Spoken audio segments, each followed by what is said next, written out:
একসময় এক গ্রামে থাকতেন হাসিখুশি কৃষক রহিম চাচা।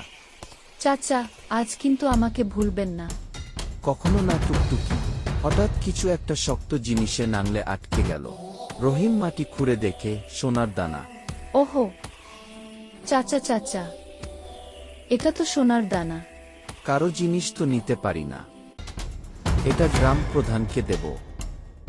ওহে গ্রামের মানুষ, সোনার দানা যার হারিয়েছে এসে নিয়ে যান।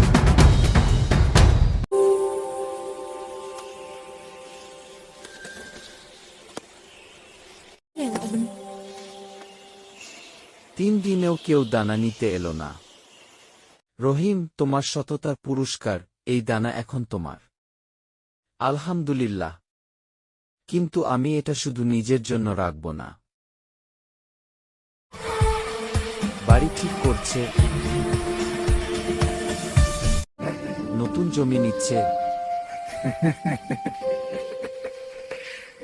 গরিবদের খাবার দিচ্ছে। দেখো দেখো, রহিম চাচার মনটা সোনার মতোই।